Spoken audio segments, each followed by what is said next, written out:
यह है question number 1 exercise 8.1 introduction to trigonometry chapter का नाम है और सब टॉपिक चल रहा है इसमें ट्रिग्नोमेट्रिक रेशियोज।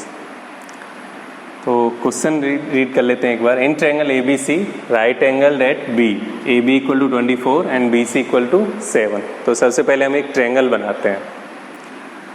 तो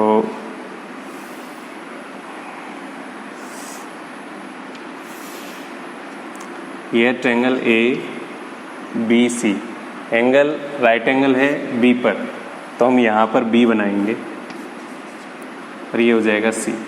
आगे गिवन है A B equal to 24, A B equal to 24 and B C equal to 7।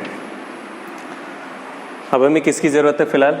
ए सी की। अब ज़रूरत का पता कैसे लगेगा वो हम यहाँ से देखते हैं। Determine first part sign A comma cos A. First part हम सॉल्व कर रहे हैं, हमें फाइंड करना है साइन ए। साइन ए का हम फॉर्मूला देखेंगे तो फॉर्मूला होता है परपेंडिकुलर बाय हाइपोटेनस। ये आपको बता चुका हूँ मैं पहले, P फॉर परपेंडिकुलर और H फॉर हाइपोटेनस। अब यहाँ पर हाइपोटेनस फिक्स है, ये वाली साइड होगी ए सी, तो हमें ए सी फाइंड भी करना होगा। लेकिन यहाँ प्रॉब्लम एक है, ये परपेंडिकुलर कौन सा होगा? तो परपेंडिकुलर देखने के लिए हम क्या करते हैं, एंगल पर जाते हैं। एंगल है ए, तो एंगल ए को हम यहाँ देखेंगे। ए के सामने जो साइड होगी, ये वाली साइड, ये परपेंडिकुलर होगी। एंगल ए के रेस्पेक्ट में एंगल ए के सामने जो साइड है वही परपेंडिकुलर होगी। इतना हमें ध्यान रखना। अगर इतना हमें पता है तो हम आगे सॉल्व कर पाएंगे, इजीली सॉल्व कर पाएंगे। तो sine A equal to P by H formula है। परपेंडिकुलर हुआ 7 और हाइपोटेनस हुआ ए सी।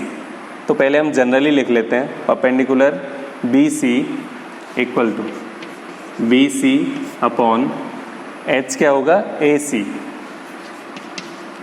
अब हमें ये तो पता नहीं है कि एच कितना है, ए सी कितना है, तो हम ए सी फाइंड करेंगे पाइथागोरस थ्योरम के अकॉर्डिंग।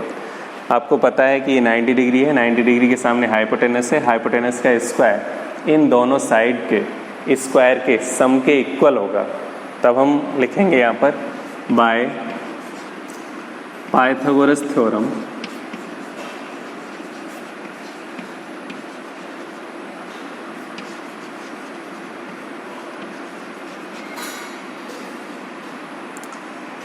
ए सी स्क्वायर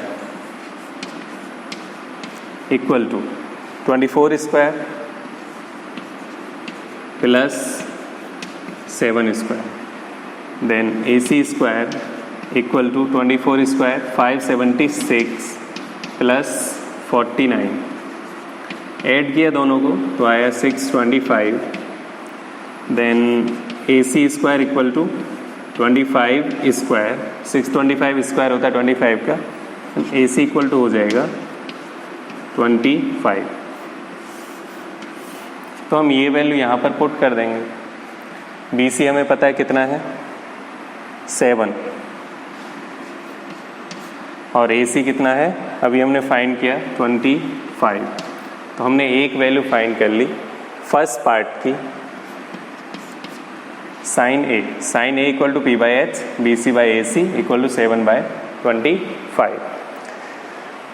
अब हमें फाइंड करना है कॉस ए। तो कॉस ए के लिए फॉर्मूला यहाँ पर लिख देता हूँ मैं। Cos A equal to formula बताया था आपको B by H, base upon hypotenuse. लेकिन बेस क्या होगा, यहाँ पर जिस एंगल की बात की जा रही है वो एंगल जहाँ पर बना है वही उसका बेस है। तो एंगल है ए किस पर बना है, इस साइड पर, ए बी पर, तो बेस है यहाँ पर ए बी, और हाइपोटेनस ए सी ही होगा, हाइपोटेनस हो जाएगा ए सी। पुट करेंगे value A B equal to 24 and A C equal to 25। ये हमने फाइंड कर लिया है कॉस ए। हमने पहले साइन ए फाइंड किया, अभी कॉस ए फाइंड किया है। अब फाइंड करेंगे second part sine C. Sine C equal to, फिर से साइन का फॉर्मूला, और साइन का फॉर्मूला क्या है, परपेंडिकुलर बाय हाइपोटेनस। तो हम लिखेंगे परपेंडिकुलर बाय हाइपोटेनस। अब क्योंकि एंगल चेंज हो चुका है यहाँ पर, एंगल अभी क्या है सी, तो सी के लिए परपेंडिकुलर चेंज हो जाएगा। एंगल सी की अगर हम बात करें तो सी के सामने है 24 मीन्स ए बी साइड, तो ए बी अभी परपेंडिकुलर है और हाइपोटेनस सेम रहता है, तो हम लिखेंगे A B upon A C. Perpendicular हुआ ए बी और हाइपोटेनस हुआ ए सी। ए बी की वैल्यू 24 और ए सी की वैल्यू 25। उसके बाद आगे चलते हैं तो cos C equal to, cos का फॉर्मूला आपको बताया बेस बाय हाइपोटेनस, तो हम लिखेंगे बेस बाय हाइपोटेनस, लेकिन कंडीशन फिर से वही है।